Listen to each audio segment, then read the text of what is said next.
आपका एक नई वीडियो में। तो आज की इस वीडियो में हम आईटीबीपी किचन सर्विस एग्ज़ाम 2026 का के बारे में डिस्कस करने वाले हैं। कितने फॉर्म भरे गए थे, कितने वैकेंसीज हैं, और सबसे मेन सवाल होगा इसका एनएसक्यूएफ सर्टिफिकेट के बारे में। फुल डिटेल एनएसक्यूएफ सर्टिफिकेट के बारे में देने वाला हूँ। उसमें बताऊँगा कब का वैलिड रहेगा और आपका कौन कौन सा आपका एनएसक्यूएफ सर्टिफिकेट लेवल होना चाहिए। तो चलिए वीडियो को स्टार्ट करते हैं। तो आपकी टोटल 819 वैकेंसीज आई थी, जिसमें मेल और फीमेल दोनों की थी। लेकिन इसको बाद में आपका इंक्रीज करके 1000 कुछ वैकेंसीज आपकी इंक्रीज कर दी गई थी। टोटल 1000 कुछ वैकेंसीज आपकी हो गई थी, जिसमें से आपके टोटल 1 लाख के समथिंग फॉर्म अप्लाई हुए थे। ठीक है, 1 लाख के समथिंग आपके फॉर्म अप्लाई हुए थे, जिसमें से आपके 22,000 से 25,000 के समथिंग कैंडिडेट हैं वो इसमें एग्ज़ाम में बैठने वाले हैं, क्योंकि 25,000 से 30,000 कैंडिडेट आपके पीटी और पीएचडी में क्वालिफाई हुए थे। कुछ कैंडिडेट का सिलेक्शन हो चुका है कहीं और, लेकिन कुछ कैंडिडेट हैं जो एग्ज़ाम नहीं देते हैं। होते हैं कुछ से 4 से 5,000 हर एग्ज़ाम में होते हैं जो एग्ज़ाम नहीं देते हैं। इसके बाद देखते हैं तो इसका 22,000 से 25,000 के समथिंग कैंडिडेट एग्ज़ाम देने के लिए तैयार हैं, जिसमें से 7,000 से 8,000 कैंडिडेट के पास ही एनएसक्यूएफ सर्टिफिकेट है। उसमें से भी कुछ कैंडिडेट ऐसे हैं जिनका एनएसक्यूएफ सर्टिफिकेट है वो गलत होगा, उनको भी बाहर निकाल दिया जाएगा। तो देख लेते हैं एनएसक्यूएफ सर्टिफिकेट कौन सा होना चाहिए। अगर आपके पास इनमें से नहीं है तो आप भी कमेंट करके बताओ कि आपके पास ये सर्टिफिकेट है या नहीं है। तो मेन पॉइंट होता है एनएसक्यूएफ सर्टिफिकेट के बारे में। तो देखते हैं एनएसक्यूएफ सर्टिफिकेट क्या होता है। ये एक गवर्नमेंट अप्रूव होता है जो पूरे भारत में वैलिड रहता है। ये पूरे भारत में वैलिड रहता है एनएसक्यूएफ सर्टिफिकेट। इसके साथ ही है जॉब और फ्यूचर स्टडी दोनों में काम आता है। सर्टिफिकेट में लिखा होता है कि एनएसक्यूएफ लेवल सेक्टर किस किस सेक्टर का एनएसक्यूएफ होता है। ये फूड प्रोडक्शन का होता है। ठीक है, फूड प्रोडक्शन हो गया, इलेक्ट्रिकल में होता है, आईटी में होता है, हेल्थ केयर में आपका एनएसक्यूएफ सर्टिफिकेट होता है। लेकिन हमें फूड प्रोडक्शन का ही चाहिए यहाँ पे। उसके बाद देखते हैं कौन सा सर्टिफिकेट मान्य होगा। तो आपका एनएसक्यूएफ लेवल 1 सर्टिफिकेट भी मान्य होगा।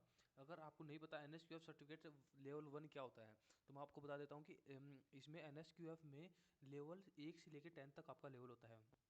जैसे ही आपका लेवल बढ़ता रहता है, जैसे लेवल 1 से 2 हो गया, 3 हो गया, तो आपका वैसे ही कोर्स जो आप करते हो वो कोर्स आपका हैवी मतलब बढ़ता जाता है। उसमें आपको डीपली आपको पढ़ाया जाता है उसके बारे में। ठीक है, तो आपका लेवल जैसे जैसे बढ़ता है, आपका जो सर्टिफिकेट है उसका लेवल भी बढ़ा देते हैं, लेवल 1 2 3 4 कर देते हैं।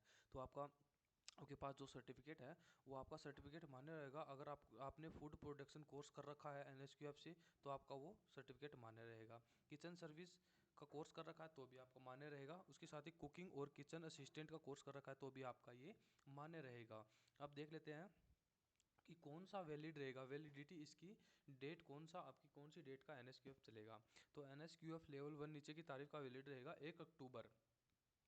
अगर आपके पास जो एनएसक्यूएफ लेवल है वो 1 अक्टूबर 2024 के पहले का है, तो ही आपका एनएसक्यूएफ लेवल है वो सर्टिफिकेट है वो मान्य रहेगा। अगर आपके पास 2 अक्टूबर 2024 का भी अगर आपके पास सर्टिफिकेट है, तो आप इस एग्ज़ाम से बाहर हो सकते हो सकते नहीं, हो ही जाओगे, क्योंकि वो वैलिड नहीं रहेगा। अगर आपके पास 1/10/2024 तक का ही अगर आपके पास ये सर्टिफिकेट है तो वो आपका मान्य रहेगा, नहीं तो आप एग्ज़ाम से बाहर हो जाओगे, आपको भर्ती से बाहर कर दिया जाएगा।